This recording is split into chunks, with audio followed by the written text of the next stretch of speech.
மதுரையில் கஞ்சா போதையில் கத்தியை காட்டி மிரட்டி கடைகளை அடிச்சு நொறுக்கி வாகனங்களை சேதப்படுத்தின இளைஞர்கள் கைது செய்யப்பட்ட சம்பவம் பெரும் அதிர்ச்சியை ஏற்படுத்தியிருக்கு. யாகப்பா நகரைச் சேர்ந்த இளைஞர்கள் சிலர் வண்டியூர் சௌராஷ்டிரபுரம் பகுதியில் மருந்து கடை ஒன்றினுள் புகுந்து கத்தியை காட்டி மிரட்டி அங்குள்ள பொருட்களை தள்ளிவிட்டு கடையின் ஷட்டரை மூடிவிட்டு தப்பியோடியுள்ளனர். மேலும் அருகில் இருந்த ஒரு ஆட்டோ, 2 கார்கள் மற்றும் இருசக்கர வாகனங்களை சேதப்படுத்தி தப்பி ஓடிய நிலையில் முதற்கட்டமாக போலீசார் ஹம்சாத் உசைன், மருதுபாண்டி, லக்ஷ்மணன், அருண் ஆகியோரை கைது செய்துள்ளனர். மேலும் தப்பியோடிய 6 பேரை போலீசார் தீவிரமாக தேடி வருகின்றனர்.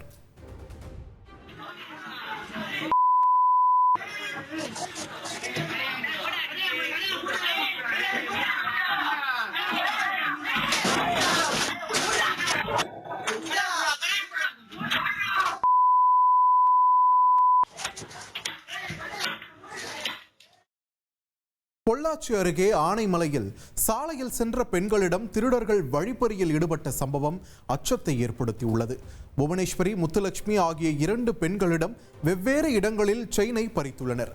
ஆனால் 2மே கவரிங் என்பதால் திருடர்கள் ஏமாந்த நிலையில் போலீசார் தனிப்படைகள் அமைத்து தேடி வருகின்றனர்.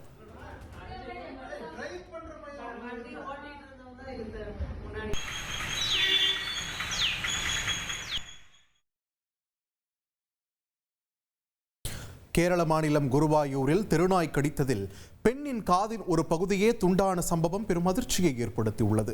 மாட்டுக்கு புல் அறுப்பதற்காக சென்ற வஹீதா என்ற பெண்ணை தெருநாய் தாக்கி கடித்துள்ளது. இதில் காதின் ஒரு பகுதியை இழந்து உடலில் காயங்களுடன் அவர் மருத்துவமனையில் அனுமதிக்கப்பட்டார். பலமுறை புகார்கள் கொடுத்தும் நாய்களை பிடிப்பதற்கு அதிகாரிகள் எந்த ஒரு முயற்சியும் எடுக்கவில்லை என குற்றம் சாட்டப்பட்டுள்ளது.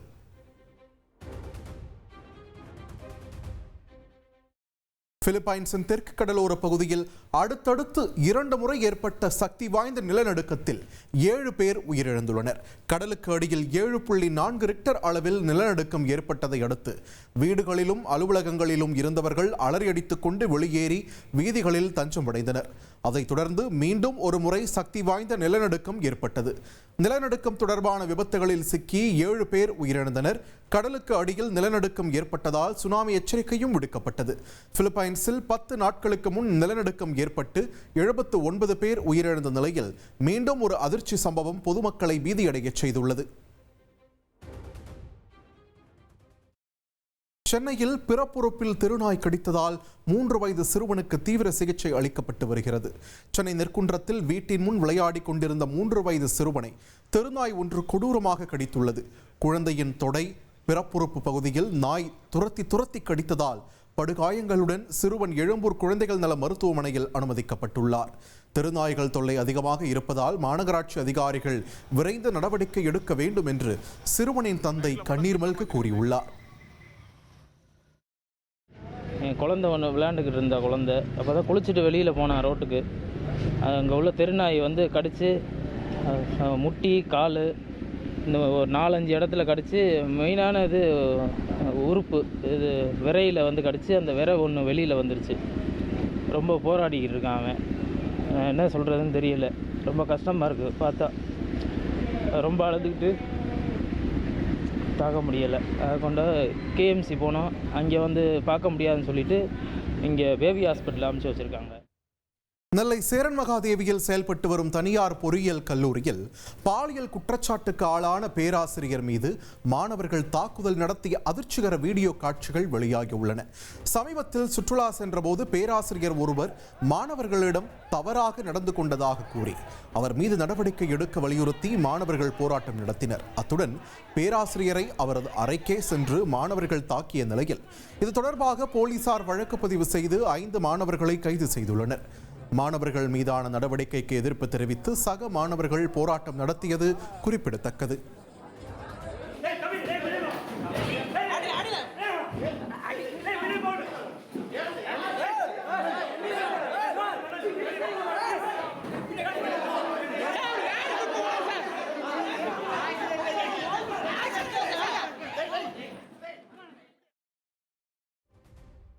இந்நிலையில் இந்த சம்பவம் குறித்து காவல்துறை விளக்கம் அளித்துள்ளது.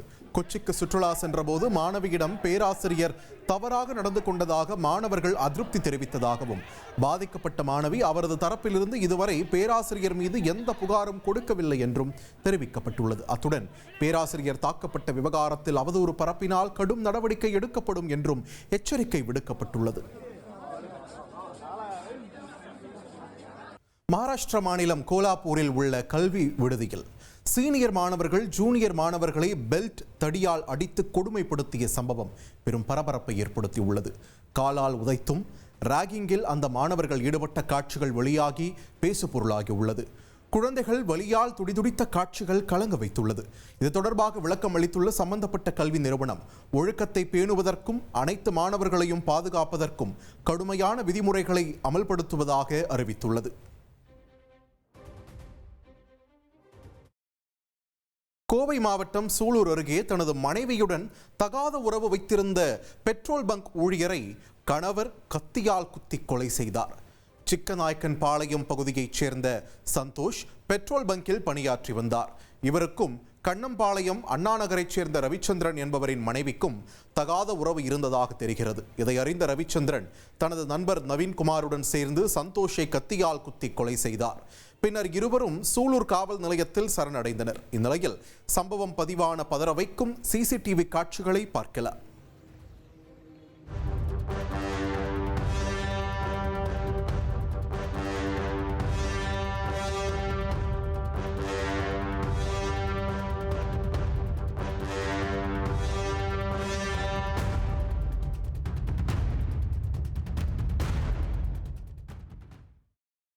கிருஷ்ணகிரி மாவட்டம் மத்தூர் அருகே இருசக்கர வாகனத்தில் சென்ற பெண் காவலர் மீது பைக் மோதிய விபத்தில் மத்தூர் காவல் நிலைய முதன்மை காவலர் ரமாவதி உயிரிழந்தார். இந்நிலையில் விபத்து பதிவான அதிர்ச்சிகர காட்சிகளை தற்போது பார்க்கலாம்.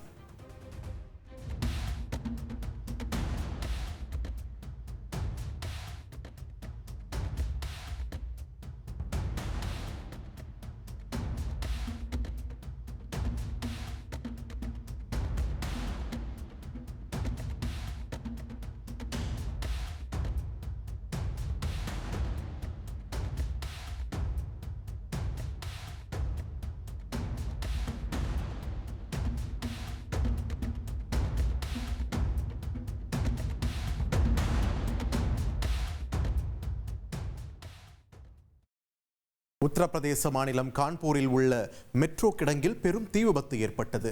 மொராங் மண்டி என்ற இடம் அருகே மெட்ரோ உபகரணங்கள் வைக்கப்பட்டிருந்த கிடங்கு மற்றும் அதனை ஒட்டிய குப்பை கிடங்கில் தீ மளமளவென பற்றி பல அடி உயரத்திற்கு கரும் புகை வெளியேறியது. சம்பவ இடத்திற்கு விரைந்த தீயணைப்பு வீரர்கள் தீயை கட்டுப்படுத்தும் நடவடிக்கையில் ஈடுபட்டனர்.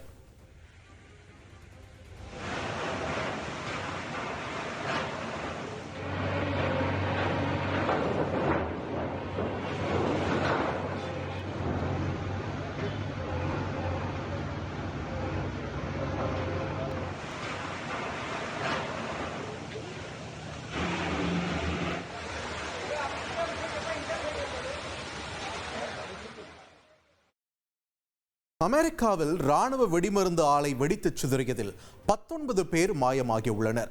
டென்னசி மாகாணத்தில் உள்ள வெடிமருந்து உற்பத்தி ஆலையில் ஊழியர்கள் பணியாற்றிக் கொண்டிருந்த போது திடீரென வெடிப்பு ஏற்பட்டு தீப்பற்றியது. இதில் மாயமானவர்களை தேடும் பணியில் மீட்புக் குழுவினர் ஈடுபட்டுள்ளனர்.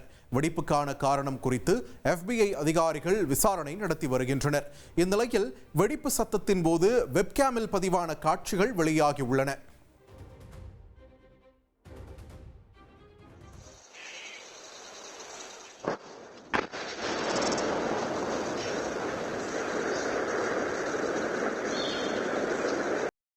மூன்று பிள்ளைகளை துள்ள துடிக்க கழுத்தறுத்து கொண்டு போட்டிருக்காரு இங்க ஒரு கொடூர தந்தை. கள்ளக்காதலனோடு ஓடிய மனைவி மீதிருந்த ஆத்திரத்தில் கணவன் ஆடிய கோரத்தாண்டவம் இது.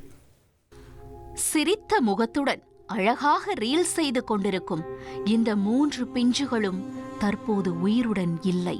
மூவரும் படுக்கை அறையில் கழுத்தை கரகரவென அறுத்து கொடூரமாக கொலை செய்யப்பட்டிருக்கிறார்கள். அந்த கொடூரத்தை செய்தது வேறு யாருமல்ல, இந்த பிஞ்சுகளை பெற்றெடுத்த தந்தை. ஆம், ஆசையாக பக்கோடா வாங்கி கொடுத்து பாசமாக குழந்தைகளை சாப்பிட வைத்து மோசமாக துள்ளத் துடிக்க அறுத்து கொன்றிருக்கிறார் அந்த படுபாதக தகப்பன்.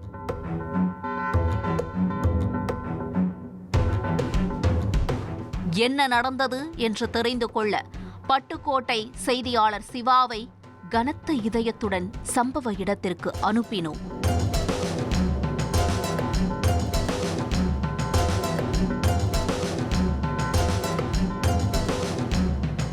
தஞ்சாவூர் மாவட்டம் பட்டுக்கோட்டை அருகே உள்ள மதுக்கூர் கோபாலசமுத்திரம் பகுதியைச் சேர்ந்தவர் வினோத்குமார். 38 வயதாகிறது. இவரது மனைவி 35 வயதான நித்யா. இந்த தம்பதிக்கு ஓவியா, கீர்த்தி என்ற 2 மகள்களும் ஈஸ்வரன் என்ற ஒரு மகனும் இருந்தனர்.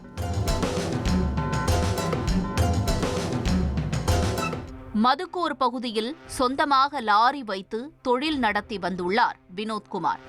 ஆனால் அந்த தொழிலில் நஷ்டம் ஏற்பட்டதால் போட்டோகிராஃபர் வேலைக்கு சென்றுள்ளார். அதுவும் ஒத்து வராததால் சமீப காலமாக ஹோட்டலில் சர்வராக வேலை பார்த்து வந்திருக்கிறார். இந்த நிலையில்தான் சம்பவத்தன்று மதுபோதையில் வீட்டிற்கு வந்த வினோத்குமார் குழந்தைகளுக்கு பக்கோடா வாங்கி கொடுத்து சாப்பிட வைத்துள்ளார். அதனை சாப்பிட்டு முடிப்பதற்குள் 3 குழந்தைகளின் கழுத்தை கத்தியால் அறுத்து கொன்று இரத்த வெள்ளத்தில் மிதக்கவிட்டு காவல் நிலையத்தில் சரணடைந்திருக்கிறார். உடனே சம்பவ இடத்திற்கு விரைந்த போலீசார் குழந்தைகளின் சடலங்களை மீட்டு உடற்கூராய்வுக்காக அனுப்பி வைத்துவிட்டு விசாரணையை தொடங்கியிருக்கிறார்கள். அதில்தான் மனைவி கள்ளக்காதலனோடு ஓடிப்போன விரக்தியில் 3 குழந்தைகளையும் வினோத்குமார் கொன்று போட்ட உண்மை வெளிவந்தது. சோஷியல் மீடியாவில் குழந்தைகளுடன் ரீல்ஸ் போடுவதை வாடிக்கையாக வைத்திருந்துள்ளார் வினோத்குமாரின் மனைவி நித்யா. அந்த வீடியோக்களுக்கு சிலர் லைக், கமெண்ட் செய்ததோடு இன்பாக்ஸிலும் மெசேஜ் அனுப்பியுள்ளனர். அப்படி மெசேஜ் அனுப்பிய திருவாரூர் மாவட்டம் மன்னார்குடி பகுதியைச் சேர்ந்த ஒரு வாலிபருடன் நித்யா பேசி பழகியுள்ளார். சோஷியல் மீடியாவில் உருவான இந்த பழக்கம் நாளடைவில் கள்ளக்காதலாக மாறியுள்ளது. இருவரும் அடிக்கடி தனிமையில் சந்தித்து உல்லாசமாக இருந்ததாகவும் கூறப்படுகிறது. இந்த விஷயம் தெரிந்து நித்யாவை கண்டித்திருக்கிறார் வினோத்குமார். ஆனால் அவர் கேட்பதாயில்லை. ஒரு கட்டத்தில் கணவனும் வேண்டாம், பெற்ற பிள்ளைகளும் வேண்டாம், தனக்கு சந்தோஷம்தான் முக்கியம் என முடிவு செய்த நித்யா கடந்த 6 மாதங்களுக்கு முன் வீட்டை விட்டு வெளியேறி காதலனுடன் சென்று விட்டார். இதனால் மனவேதனையடைந்த வினோத்குமார் மதுபோதைக்கு அடிமையாகி தினமும் குடித்துவிட்டு வீட்டிற்கு வந்திருக்கிறார். மனைவி கள்ளக்காதலனோடு சென்ற ஆத்திரம் நாளுக்கு நாள் கொலைவெறியாக மாறியிருக்கிறது. இதனால் நித்யாவோடு குடும்பம் நடத்தி பிறந்த 3 குழந்தைகள் மீதும் வெறுப்பை காட்டி அடிக்கடி திட்டி தீர்த்திருக்கிறார். இந்த நிலையில்தான் சம்பவத்தன்று மாலை குடிபோதையில் இருந்த வினோத்குமார் தனது மகள்கள் ஓவியா மற்றும் கீர்த்தி இருவரையும் வீட்டிலிருந்து வெளியே சென்று தண்ணீர் எடுத்து வாருங்கள் என்று கூறி அனுப்பியுள்ளார். அவர்கள் வெளியே சென்றதும் மகன் ஈஸ்வரனை கொஞ்சுவது போல தூக்கி கழுத்தை அறுத்து கொலை செய்துள்ளார். தொடர்ந்து தண்ணீரோடு வீட்டிற்குள் நுழைந்த 2 மகள்களின் கழுத்தையும் அறுத்து கொடூரமாக கொன்று வெறியாட்டமாடியிருக்கிறார். பின் 3 சடலங்களையும் அங்கேயே போட்டுவிட்டு மதுக்கூர் காவல் நிலையத்தில் தானாக சென்று சரணடைந்துள்ளார். தாய் இல்லை என்றால் என்ன, நான் இருக்கிறேன் என்று 12 வயது சிறுமி தனது தங்கை தம்பியை ஒரு தாயைப் போல அவர்களை பாதுகாத்து வந்தார் என்று அப்பகுதியில் உள்ளவர்கள் வேதனையுடன் கூறுகின்றனர். அந்த புள்ள பார்த்தீங்கன்னு வச்சுங்களேன், அது 12 வயசுலேயே மிக அறிவாளி. அந்த பிள்ளைய அம்மா போனாலும் பரவாயில்லையே அப்படின்னு சொல்லிட்டு கடையில் மாவு பாக்கெட் வாங்கிட்டு வந்து தோசை ஊற்றி கொடுத்து தங்கச்சி தம்பியை 6 மாதமாக அந்த பிள்ளை அம்மா போல இருந்து பார்த்துக்கிட்டு எல்லாருக்கும் ஒரு நல்ல பிள்ளையாக இருந்து இந்த ஏரியாவிலேயே ஒரு நல்ல செல்ல பிள்ளையாக இருந்த அந்த பிள்ளைய போய் எப்படி அந்த பிஞ்சு பிள்ளை மூணையும் கழுத்தறுத்து கொள்கிற அளவுக்கு இவனுக்கு எப்படி அந்த கல் நெஞ்சம் வந்துச்சுன்னே எங்களுக்கு தெரியல. எத்தனையோ பெற்றோர் தன் பிள்ளைகளுக்காக கஷ்டங்களை மறந்து வாழ்ந்து வரும் நிலையில் இதுபோல் ஒரு சில பெண்கள் செய்யும் தவறுக்கு பலியாவது என்னவோ அப்பாவி குழந்தைகள்தான். ஆஸ்திரேலியாவில் இலகுரக விமானம் விபத்திற்குள்ளானதில் 3 பேர் உயிரிழந்தனர். நியூ சவுத் வேல்ஸ் மாகாணத்தில் உள்ள விமான நிலையத்தில் புறப்பட்ட சிறிது நேரத்திலேயே விமானம் விபத்தில் சிக்கியது. விமானம் புறப்பட்டதும் இடதுபுற இறக்கை தார்ச்சாலையின் மீது மோதியதில் விமானம் தீப்பிடித்து எரிந்ததாக சம்பவத்தை நேரில் பார்த்தவர்கள் தெரிவித்தனர்.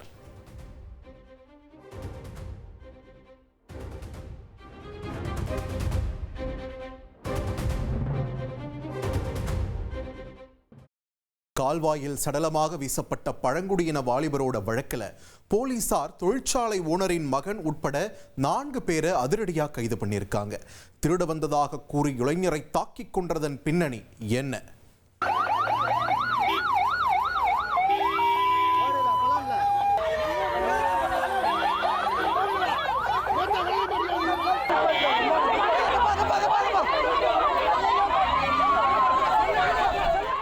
ஒரு உயிரை எடுக்க உங்களுக்கு யார் ரைட்ஸ் கொடுத்தது என அங்கே கூடியிருந்த ஒவ்வொரு பெண்ணும் ஆக்ரோஷமாக கேள்வி எழுப்பிக் கொண்டிருந்தனர்.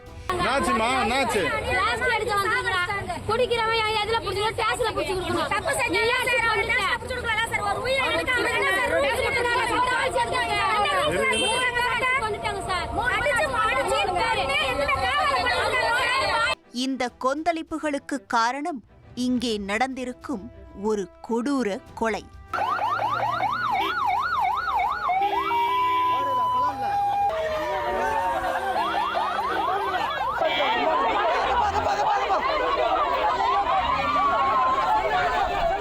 திருடுவதற்காக தொழிற்சாலைக்குள் நுழைந்த இளைஞரை கட்டி வைத்து மொட்டை அடித்து டார்ச்சர் செய்து கொன்று கால்வாயில் வீசியிருக்கிறது ஒரு கும்பல்.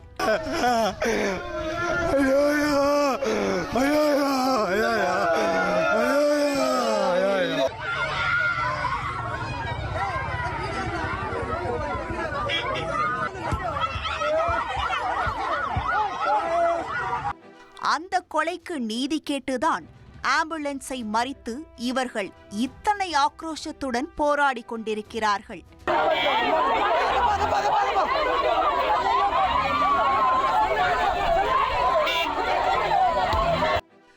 கொலையின் முழு பின்னணியும் அறிந்து கொள்ள செய்தியாளர் பாஸ்கரை களத்தில் இறக்கினோம். திருவள்ளூர் மாவட்டம் செங்குன்றம் அடுத்த காட்டுநாயக்கன் நகர் பகுதியை சேர்ந்தவர் மணிமாறன். 26 வயதான இவர் ஒரு பழங்குடியின இளைஞர். இவர் சாலைகளில் உள்ள பழைய பொருட்களை சேகரித்து இரும்பு கடையில் விற்று பிழைத்து வந்திருக்கிறார். இந்த நிலையில்தான் சம்பவத்தன்று இரவு நீண்ட நேரமாகியும் மணிமாறன் வீட்டிற்கு வரவில்லை. இதனால் சந்தேகமடைந்த ஊர் மக்கள் மணிமாறனை அப்பகுதி முழுவதும் வலைவீசி தேடியிருக்கிறார்கள். அப்போதுதான் கோணிமேடு பகுதியில் அமைந்துள்ள ஒரு தனியார் பிளாஸ்டிக் தொழிற்சாலையில் மணிமாறனை கட்டி வைத்து இரும்பு ராடால் தாக்கிக் கொண்டிருப்பது தெரிய வந்திருக்கிறது. உடனே தொழிற்சாலைக்கு சென்றவர்கள் மணிமாறனை தாக்கிக் கொண்டிருந்த கும்பலிடம் ஏன் இப்படி அடிக்கிறீர்கள் என கேட்டுள்ளனர். அதற்கு அவன் இங்கே திருட வந்தான், அதனால்தான் பிடித்து கட்டி வைத்து அடித்துக் கொண்டிருக்கிறோம் என கூறியுள்ளனர். அது மட்டுமின்றி தொழிற்சாலையில் இதுவரை 6 லட்சம் மதிப்பிலான பொருட்கள் திருடு போயிருக்கிறது. அந்த பணத்தை கொடுத்தால் மணிமாறனை விடுவிப்பதாக கூறியிருக்கிறது அந்த கும்பல். இதனால் மறுநாள் காலை போலீசுக்கு சென்று நடந்ததை கூறி சம்பவ இடத்திற்கு அழைத்து வருவதற்குள் எல்லாம் தலைகீழாய் மாறிப்போனது.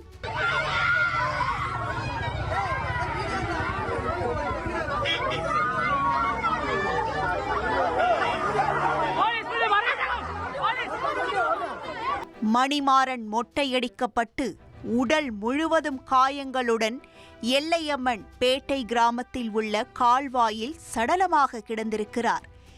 இரவு நன்றாக இருந்த இளைஞர் மறுநாள் இப்படி சடலமாக பார்த்ததும் கொதித்து போன ஊர் மக்கள் நியாயம் கேட்டு வாக்குவாதத்தில் ஈடுபட்டனர்.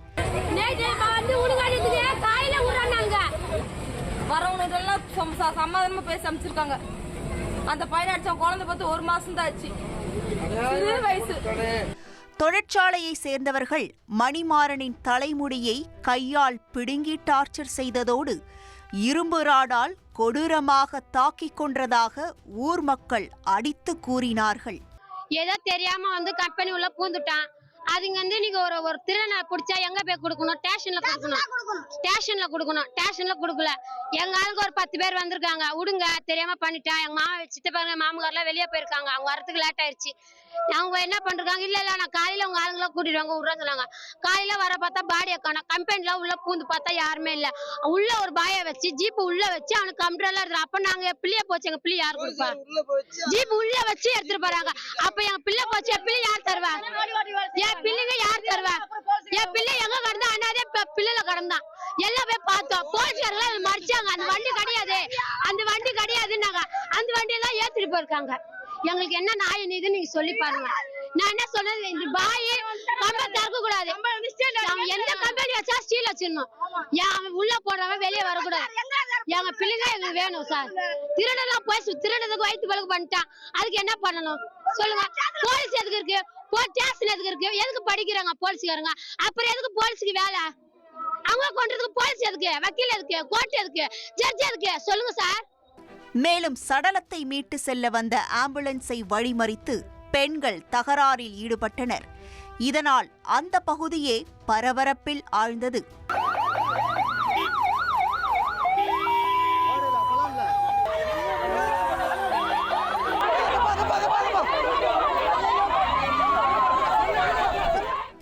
ஒரு வழியாக செங்குன்றம் காவல்துறையினர் அவர்களை அப்புறப்படுத்திவிட்டு மணிமாறன் சடலத்தை கைப்பற்றி உடற்கூறாய்விற்காக சென்னை ஸ்டான்லி அரசு மருத்துவமனைக்கு அனுப்பி வைத்தனர்.